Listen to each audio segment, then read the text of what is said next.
Assalamualaikum warahmatullahi wabarakatuh.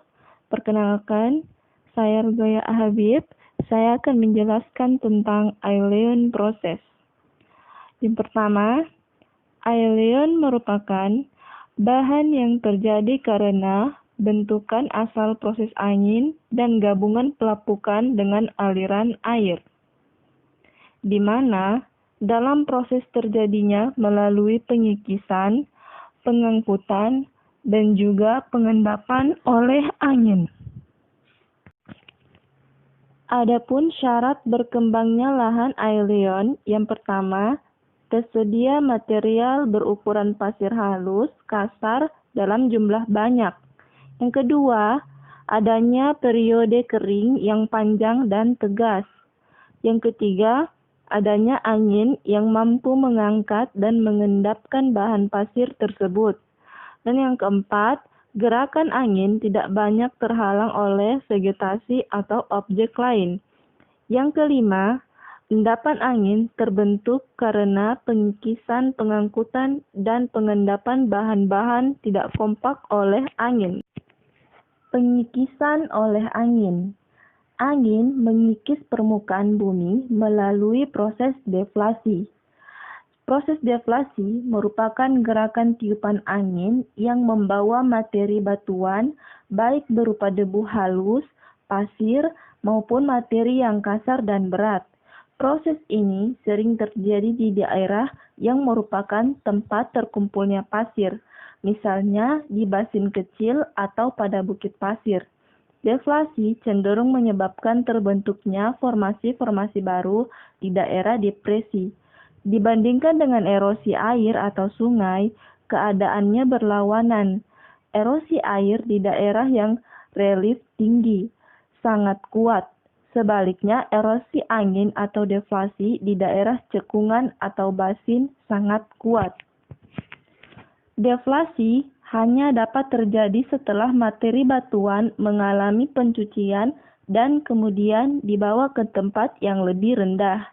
Materi yang diendapkan tersebut pada umumnya berupa butiran halus sehingga mudah mengalami deflasi.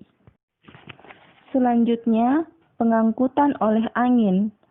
Materi batuan yang mudah terangkut oleh angin adalah materi-materi halus, misalnya debu.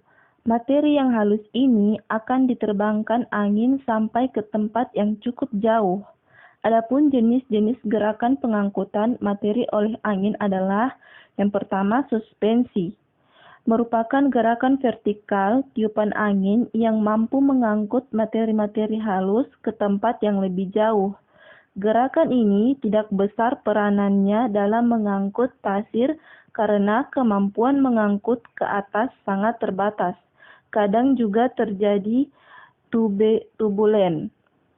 Yang kedua, saltasi, yaitu gerakan meloncat materi butiran yang disebabkan oleh tabrakan dan pantulan angin yang bermuatan pasir.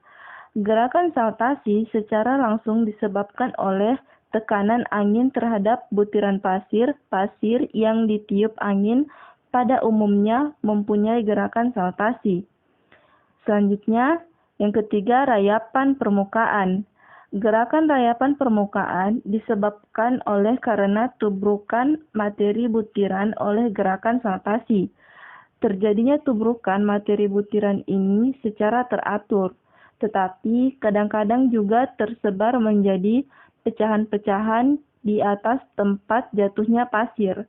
Oleh karena itu, benturan ini gerakan materi butiran menjadi lambat dan yang selanjutnya terjadi rayapan permukaan. Selanjutnya, proses pengendapan oleh angin. Proses pengendapan ini terjadi apabila butiran yang telah terbawa angin tadi jatuh setelah gerakan menjadi lambat. Selain karena kecepatan yang menjadi lambat, pengendapan juga dapat terjadi karena butiran yang terbawa oleh angin mengalami benturan terhadap permukaan. Kejadian ini sebagai hasil dari proses saltasi dan rayapan tanah. Bentuk endapan dari proses ini tidak datar atau halus tetapi bergelombang. Setelah mengendap, butiran-butiran tersebut mengumpul menjadi suatu bentukan lahan yang baru. Sekian penjelasan dari saya. Lebih dan kurangnya saya mohon maaf. Wassalamualaikum warahmatullahi wabarakatuh.